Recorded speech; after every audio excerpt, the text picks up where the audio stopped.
আপনারা জানেন বর্তমানে আমরা একটি খুব কঠিন সময় পার করছি। এই স্থবির অবস্থা থেকে আসলে খুব দ্রুত আমাদের এই জাতিকে বের হয়ে আসতে হবে। বিজিবি দিনরাত 24 ঘন্টা অক্লান্ত পরিশ্রম করে যাচ্ছে, যাতে করে আমরা খুব দ্রুত স্বাভাবিক একটি পরিবেশে ফেরত যেতে পারি।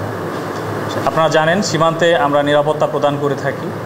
সীমান্তে নিরাপত্তা প্রদানের পাশাপাশি অত্র এলাকার আইনশৃঙ্খলা রক্ষার্থে আমরা সর্বোচ্চ প্রচেষ্টা অব্যাহত রাখছি এবং নিয়মিত টহল পরিচালনা করছি।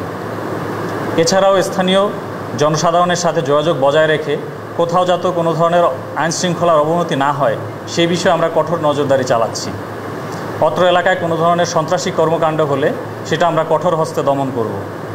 বর্তমানে আমরা থানাসমূহেরও নিরাপত্তা প্রদান করছি। আপনারা জানেন যে একটি অনাস্থার পরিবেশ তৈরি হয়েছে। আমরা থানাসমূহের নিরাপত্তা প্রদান করছি যাতে খুব দ্রুত তারা তাদের স্বাভাবিক কার্যক্রমে ফেরত এসে জনগণের সেবায় নিজেদেরকে নিয়োজিত করতে পারে এবং তাদের স্বাভাবিক কার্যক্রমে ফেরত আসতে পারে।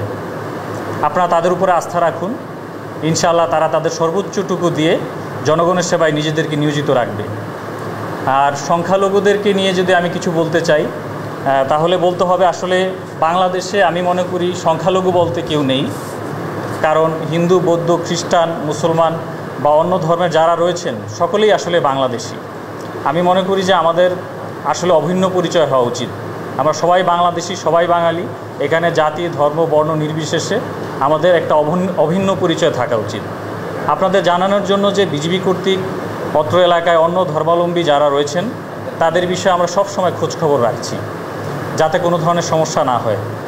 বিজিবি, বিওপি টহল সমূহের ঐকান্তিক প্রচেষ্টায় অত্র এলাকায় অন্য ধর্মে যারা রয়েছেন আপনারা জেনে আনন্দিত হবেন যে কারো উপরেই আসলে কোনো ধরনের আক্রমণ হয়নি। আমরা তাদের নিরাপত্তা নিশ্চিত করতে সমর্থ হয়েছি। আর সংখ্যালঘু যারা ভাইরা রয়েছেন তাদেরকে আমরা বলবো যে আপনারা কোনো ধরনের গুজবে কান দেবেন না। আপনাদের যদি যে কোনো ধরনের সমস্যা হয় সেক্ষেত্রে সরাসরি আমরা আইনশৃঙ্খলা রক্ষাকারী বাহিনী রয়েছি, বিজিবি রয়েছে, পুলিশ রয়েছে, আমাদের সাথে যোগাযোগ করবেন।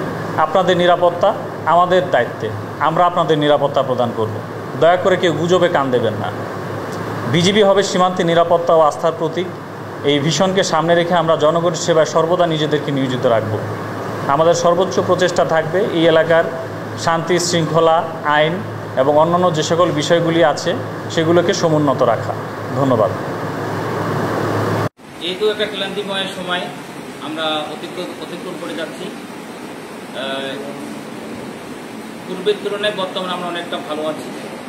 আস্তে আস্তে এটা স্বাভাবিক হবে। আমাদের যে বিজেপির অধিনায়ক স্যার যেখানে আছেন ওনাদের সর্বোচ্চ সহযোগিতা আমরা পাচ্ছি। প্রতিদিন বিজেপি টহল আমাদের থানায় এলাকায় অবস্থান আছে। তারা প্রতিদিন থানা আসতেছে, বিভিন্ন এলাকা মুভমেন্ট করতেছে। আমরাও চেষ্টা করবো ইনশাআল্লাহ তাদের সঙ্গে একসঙ্গে কাজ করার জন্য, এবং স্বাভাবিক হলে আমরা আবার পূর্বের যে আমাদের থানা যে কার্যক্রম সেটা আবার বাইরের যে অবস্থা সেটা আবার ফিরে আসবে। এবং থানার সেবা আমাদের এখনও অব্যাহত। 24 ঘন্টা আমাদের যে সেবা সেটা থানার ভিতরে অবস্থান আছে।